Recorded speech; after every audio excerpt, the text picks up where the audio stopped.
Before anything else, if you're tired of shallow answers and want to dive into what truly transforms consciousness, I want to invite you to be part of Soulsong Devotions. Here, we don't just repeat what everyone else says. We investigate, we question, and we seek the essence. Subscribe to the channel, hit the notification bell, because every week there's a new deep dive. And if this message touches your heart, share it with someone who needs to hear it. Now, allow me to be honest with you.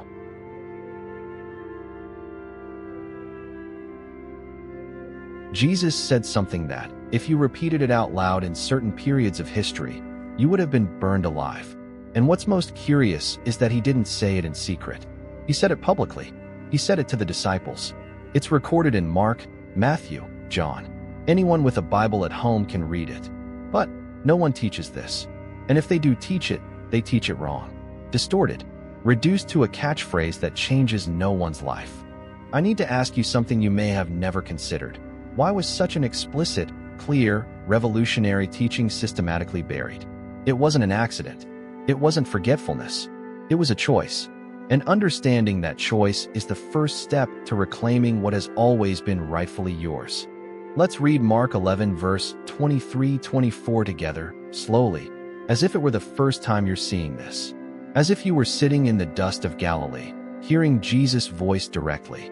Truly I tell you, if anyone says to this mountain, "Go, throw yourself into the sea," and does not doubt in their heart, but believes that what they say will happen, it will be done for them. Therefore I tell you, whatever you ask for in prayer, believe that you have received it, and it will be yours.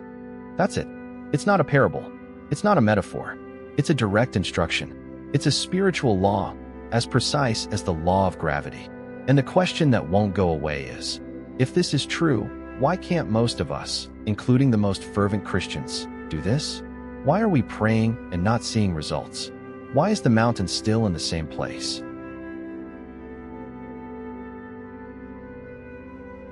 Let's do an exercise in historical honesty, not to attack anyone, but to understand how we got to where we are. Because you can't recover what was lost if you don't know how it was lost. In the first 300 years of Christianity, there was no unified Bible. There was no closed New Testament. There were dozens of texts circulating among the communities, Gospels, letters, apocalypses, theological treatises. Some attributed to Matthew, Mark, Luke, and John. Others to Thomas, Philip, Mary Magdalene, Judas. There were also the so-called Logia, collections of Jesus' sayings that circulated orally and in writing. It was a period of immense theological diversity. What we call Christianity today was, in fact, an archipelago of communities with different interpretations of who Jesus was, what he taught, and how to live accordingly. And then, in the 4th century, everything changed. Emperor Constantine converted to Christianity, or at least saw it as a useful political tool, and the church, which had been persecuted, became the religion of the empire. And what happens when a persecuted faith becomes a state religion? It needs uniformity. It needs control. It needs a single, stable version that doesn't threaten the established order. In 367 AD, Athanasius, Bishop of Alexandria, wrote a festal letter that listed the 27 books that today make up the New Testament. And that list, over time, became the canon. What was inside was inspired. What was outside was heretical. And why does this matter? Because the texts that were left out, buried in the Egyptian desert in clay jars, as we discovered in 1945 at Nag Hammadi, contain teachings that expand, deepen, and explain what Jesus said in Mark 11. They explain the mechanism behind the faith that moves mountains. And these texts were called heretical, not because they were false, but because they said something the system couldn't control. They said that you, yes, you watching right now, have within you the same divine spark that Jesus had, and that the creative power he demonstrated wasn't his exclusive possession, but a model for what is possible for everyone who recognizes that spark. They said that the kingdom of God isn't a place you go after you die, but a state of consciousness you can access now. They said that salvation isn't an external event, but an internal transformation. Can you understand why the institutional church, which needed mediators, priests, authorities to control access to God, buried this teaching? Not out of malice, perhaps, but out of a need for control. A system that needs you to be a passive receiver cannot tolerate you recognizing yourself as an active co-creator. But then you might think, okay, that's in the Gnostic texts, not in the Bible I read. And I answer, let's go to the canonical text then, because the teaching is there. It's in red, the words of Jesus, in Matthew, Mark, Luke, and John. You just need to read without the glasses of tradition, without the lens that turned the gospel into a moral system rather than an awakening of consciousness. Let's start with Matthew 9 verse 29. Jesus is healing two blind men. And before healing them, he asks a question. Do you believe that I am able to do this? They answer, yes, Lord. And then he touches their eyes and says, according to your faith, let it be done to you. And they were healed. Notice, Jesus doesn't say according to my will. He doesn't say according to what the priest determined. He doesn't say according to what the doctrine teaches. He says, according to your faith. The result is conditioned by the person's internal state. It's not a detail. It's the central thesis of all of Jesus' teaching. A person's faith, the quality of their belief, the integrity of their trust, is the determining factor for what manifests. Now, think about this. How many times have you prayed for something, but internally you didn't believe it was possible? How many times have you prayed for healing, but deep down you accepted illness as your destiny? How many times have you prayed for provision, but kept acting as if scarcity were the only reality? According to your faith, not according to what you say, but according to what you believe. And what you believe is revealed not in your words, but in your actions, in your decisions, in your inner peace. Let's go to John 14 verse 12. This is one of the most startling and most ignored verses in the entire Bible. Jesus says, very truly I tell you, whoever believes in me will do the works I have been doing, and they will do even greater things than these, because I am going to the Father. Greater works. He didn't say, you will try to imitate what I did. He didn't say, you will be supporting players in my work. He said you will surpass. You will do more. You will go beyond. And the only condition? Believe. Faith. But not faith in the sense of believing God exists. Even the demons believe that and shudder. It's faith in the sense of active trust, of identification, of recognizing the spark. What Jesus is saying is, I am not an isolated phenomenon. I am the model.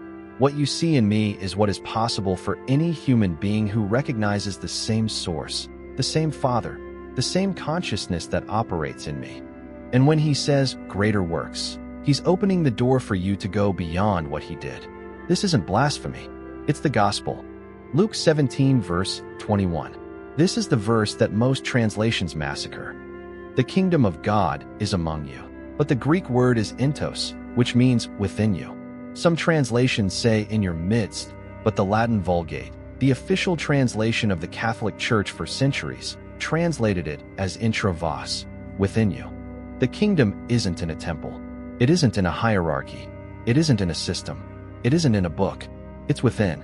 And if the creative power that moves mountains is within, why have we spent 2,000 years looking outside? If the kingdom is within, authority is within. Access is within. The solution is within. The religious systems that built their existence on mediation, on the need for a priest, a pastor, an institution, cannot thrive with this teaching circulating freely. That's why it was buried. It wasn't removed from the Bible. That would have been too obvious. But it was reinterpreted, weakened, turned into a harmless metaphor about God reigning in your heart. John 16 verse 24. Jesus says, ask and you will receive, so that your joy may be complete. Now, notice carefully. The complete joy is not the reward for the answered prayer. It's the condition for the genuine request. You ask from joy, not to get joy. The quality of the internal state, joy, fullness, integrity, is the position from which effective prayer is made. When you pray from scarcity, God, give me, because I don't have, you are confirming scarcity. When you pray from fear, God, deliver me, because I'm afraid, you are confirming fear. But when you pray from joy, God, I recognize the fullness that already dwells in me, and I ask that it manifest. The prayer comes from a place of congruence, and it's that congruence that produces results.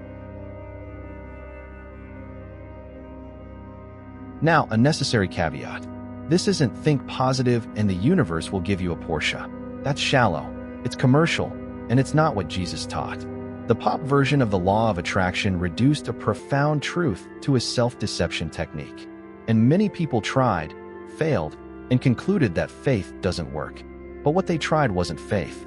It was desire disguised as affirmation. What the texts describe, and science is beginning to confirm with fascinating precision, is a natural mechanism of how consciousness works. It's not supernatural. It's natural. It's like gravity. You don't need to believe in gravity for it to work. It works. The same applies to the relationship between consciousness and reality. It's a law, and you can ignore it, but it keeps operating. Let's go to the first level, perception. Your brain has a system called the reticular activating system, or RAS. It's a filter, literally. At every moment, your brain is receiving millions of pieces of information from the environment, but it only processes a fraction of that. The RAS selects what is relevant based on your beliefs, your goals, your expectations. Practical example, you decide to buy a red car. Suddenly, you start seeing red cars everywhere. They were always there, but your RAS filtered them out. Now that the red car is relevant to you, your brain starts noticing them. Similarly, if you deeply believe something is impossible, your brain simply doesn't see the opportunities that could make it possible. You literally become blind to solutions. The opportunities were there, but your belief created a filter that made them invisible. Application. If you believe you'll never get out of debt, your brain will ignore opportunities for extra income, connections that could help, ideas that could generate money. Not because they don't exist, because you aren't programmed to see them. Your faith, or lack of it, is literally shaping what you perceive. The second level is decision. A consciousness operating from trust and integration makes decisions of genuinely superior quality. Not because it's more intelligent in the conventional sense, because the prefrontal cortex, the seat of rational decision-making, operates with more complete access to its capacities when it isn't being overwhelmed by the chronic anxiety that the state of fragmentation produces. Example, you're facing a business opportunity. If you're in a state of trust, I can do this, this is possible, I'll learn what I need. Your mind evaluates the opportunity with clarity, sees the risks and rewards, and makes a measured decision. If you're in a state of fear, this is too risky, I'm not capable, it will probably go wrong. Your mind enters survival mode. The prefrontal cortex is partially deactivated, and the amygdala, the fear center, takes over. You make decisions impulsively, out of panic or paralysis. The quality of consciousness determines the quality of the decision. The third level is action. A consciousness that genuinely believes in what it's doing acts differently from one that acts while internally doubting. The quality of presence, of commitment, of persistence in the face of difficulty. All of this is influenced by the internal state of integration or fragmentation. Example, you're trying to build a project, whatever it is. If you act from the belief that it will work out, you dedicate yourself more attentively, you recover faster from setbacks, you persist when things get difficult. If you act from doubt, any obstacle becomes confirmation that this isn't for me. You give up before the result appears. The action is the same, but the quality of the action, persistence, creativity, resilience, is radically different. And the fourth level, the most subtle and most fascinating, is the relational. A person's quality of consciousness influences the quality of the relationships they attract and sustain. Not as magic. Thinking positive attracts positive people, but as a natural consequence of the fact that we are more permeable to people whose internal states resonate with ours. People in a state of trust and integration tend to attract and sustain healthier, more collaborative, more nourishing relationships. People in a state of fear and fragmentation tend to repeat dysfunctional relational patterns. What science is showing, and what the texts have been saying for 2,000 years, is that these four levels form a cycle. Perception feeds decision, decision feeds action, action shapes relationships, and relationships feed back into perception. The internal state isn't a detail. It's the engine of everything. And changing this state isn't crazy talk or mysticism. It's the most practical thing you can do for your life. And here I need to be brutally honest with you. The cheap version of this that self-help sells, think positive and everything will work out, doesn't work. And it doesn't work because it ignores the most important part, what the texts call not doubting in your heart. Have you ever tried to think positive while, deep down, you knew it was a lie? While the doubt was there, buried, governing your choices. Have you ever repeated positive affirmations while fear gripped your chest, and then felt worse because it didn't work? That's not faith. It's suppression. It's fragmentation. It's the attempt to force the part of your mind that affirms to defeat the part that doubts, using only willpower. Jesus didn't say pretend you don't doubt. He said don't doubt. And that's completely different. Not doubting isn't the absence of questioning. It's the integration of doubt into a larger trust. It's the peace you feel after you've considered all possibilities, including failure, and chosen to trust anyway. Forced positive thinking is the attempt to keep only approved thoughts on the surface of consciousness, while the unapproved thoughts, fear, doubt, the belief of inadequacy, are repressed. And repression doesn't eliminate anything. It buries it. And what's buried continues to govern your actions in the deepest strata of your psyche. Example, you're trying to attract a relationship.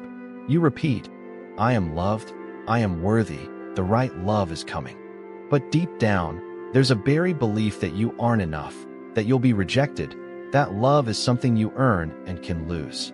That buried belief governs your subtle actions, the way you present yourself, the way you interpret signs, the way you withdraw when things get serious. Positive affirmation on the surface, limiting belief underneath. Fragmentation. And this fragmentation is what the texts call doubt. Now, integration, which is what the Gnostic texts describe with precision, making the two one, peace between them, is exactly the opposite. It's bringing doubt into consciousness, understanding it, welcoming it, and integrating it into a larger vision. It's saying, I'm afraid of being rejected. But even with this fear, I recognize that I am more than this fear. I choose to act from the spark, not from the fear. And here's the radical difference. Integration doesn't eliminate doubt. Doubt is integrated. And when it's integrated, it loses its power to control your actions. Doubt becomes a part of you, not the ruler of you. Peace between internal polarities is what allows the mountain to move, not the denial of the mountain. The integration of your relationship with the mountain. How to do this in practice. 3 steps. First, identify the doubt. Don't ignore it. Don't repress it.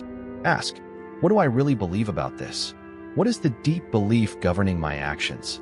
Write it down. Be honest. Second, welcome the doubt without judgment. Don't blame yourself for doubting. Doubt isn't sin. It's information. Ask, where does this doubt come from? What is it trying to protect? What does it need to feel safe?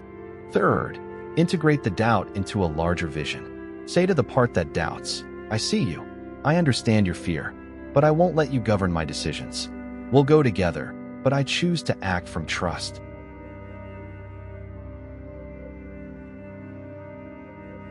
This is where the Gnostic texts are extraordinary, because they not only affirm the power of faith, they explain the condition for that power to operate. They were buried, yes, but they were preserved. And in 1945, in Nag Hammadi, Egypt, they resurfaced, as if the time had come for humanity to recover what had been lost.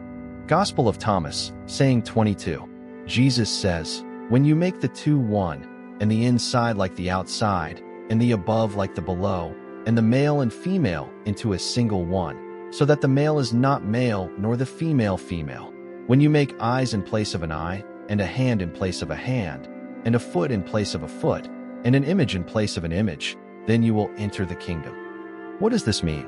Radical integration, making the two one, not suppressing the part that doubts, integrating it, not denying the part that fears, integrating it, not eliminating the shadow, integrating it, peace between internal polarities, the inside like the outside, what you think and what you live in congruence, the above like the below, the spiritual and the material in harmony. The male and female, action and receptivity, strength and welcome, integrated. As long as you're at war with yourself, while one part says I trust and another says, but what if it goes wrong? You're fragmented. And fragmentation, not the specific content of your thoughts, is what limits what's possible. Integration, peace between the parts, is what allows creative energy to flow without obstacles. Saying 48. If two make peace with each other in the same house, they will say to the mountain, "Move," and it will move. The criterion isn't the intensity of desire. It isn't the force of affirmation. It's peace. It's integration. It's the absence of fragmentation. Two who have made peace, reconciled internal polarities, produce an order, a coherence that allows the mountain to move. Think of a musician who is tense. They want to play well, but they're worried about what people will think. The music comes out stiff, mechanical, lifeless. Now think of the same musician, on another day, completely relaxed, confident, present. The music flows. The same technique, the same instrument. The only difference is the internal state. Two who made peace, the worry and the trust have integrated, and the result is extraordinary. Saying 106. When you make the two one, you will become children of humanity. And when you say, "Mountain, move," it will move.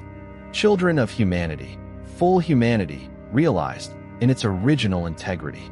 And again the mountain moves. Extraordinary creative capacity doesn't come from technique. It comes from integration. It comes from peace. It comes from congruence. Gospel of Philip. This text, attributed to the Apostle Philip, has one of the most powerful statements about the relationship between consciousness and reality.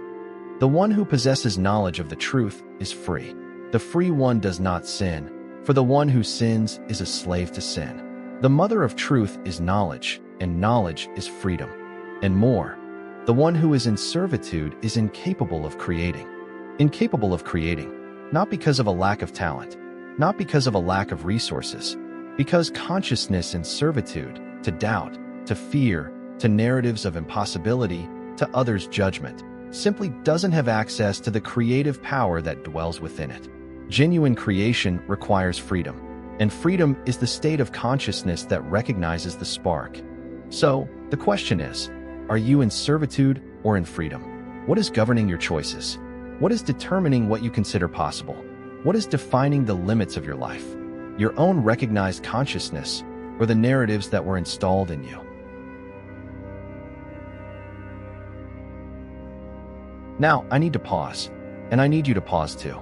Get a notebook, a piece of paper, your phone's notes app, and answer to yourself, not to me, not to YouTube, to yourself. What is the deepest belief you carry about what is possible for you?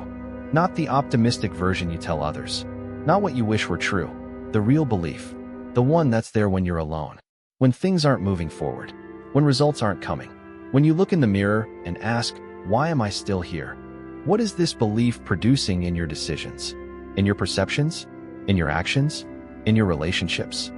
Because identifying that ceiling with honesty, without judgment, without guilt, is the first act of integration. It's the first step in making the two one. It's the beginning of peace between the parts. And peace, integration, congruence, is what moves mountains. You don't need to share it with anyone if you don't want to, but write it down, keep it, and come back to this video later, because the practice that follows is about what to do with what you wrote.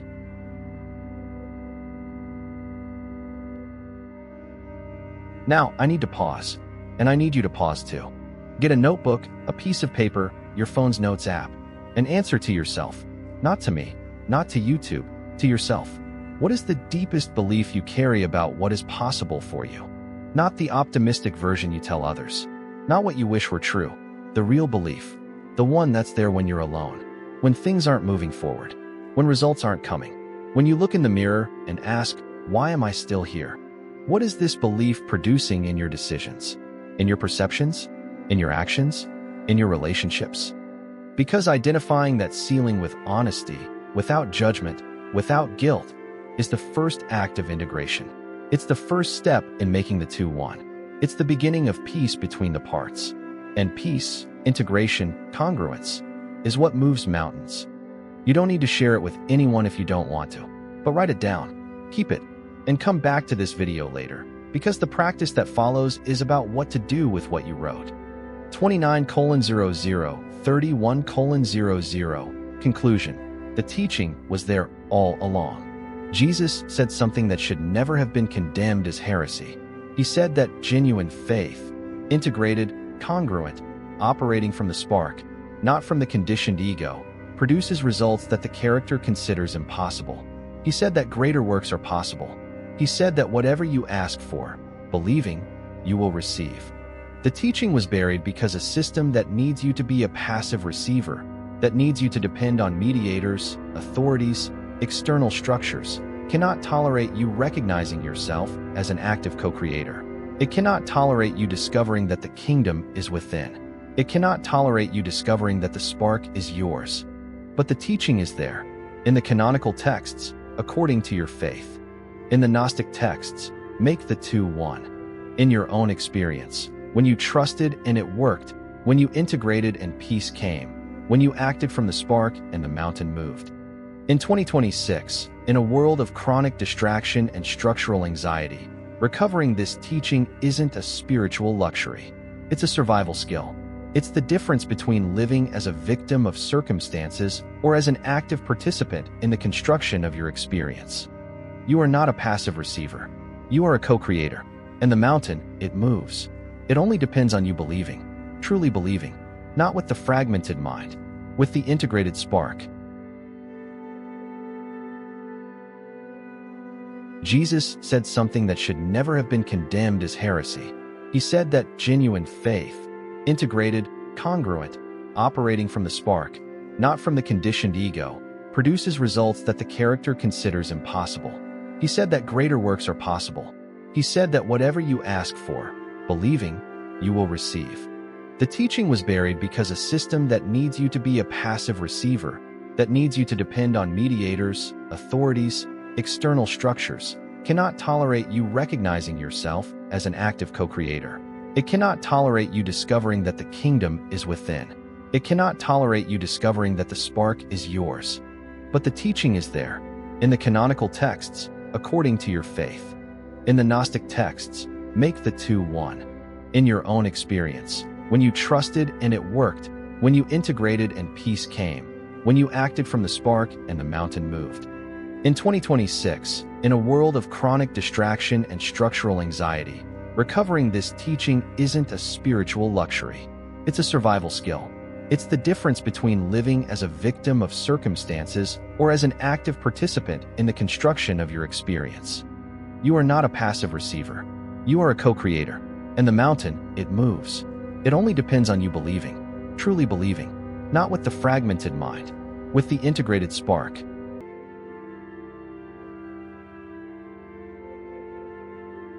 If you felt a shiver, a confirmation in your spirit, or if you simply thought, that makes sense, don't keep it just for yourself. Copy the link of this video and send it on WhatsApp to that person you know is stuck. Stuck in anxiety, stuck in doubt, stuck in it will never work for me. You can be the bridge. You can be the hand that extends the teaching that was buried. Down here, tell me, which of the three obstacles, unintegrated doubt, identification with the conditioned ego, or fragmentation between request and state, are you going to start integrating today? I'll read every comment, every single one, because I want to know where you are, and I want to walk with you in this process. And if you're just arriving, subscribe to the channel Soulsong Devotions. Hit the bell, hit the notification bell, because there's so much more teaching that the system buried, and I'll keep unearthing it with you. One dive a week, one teaching at a time, and with each dive, more freedom. You are not a passive receiver. You are a co-creator. And the mountain, it moves. It only depends on you believing, truly believing, not with the fragmented mind, with the integrated spark. I believe in you. Until the next dive.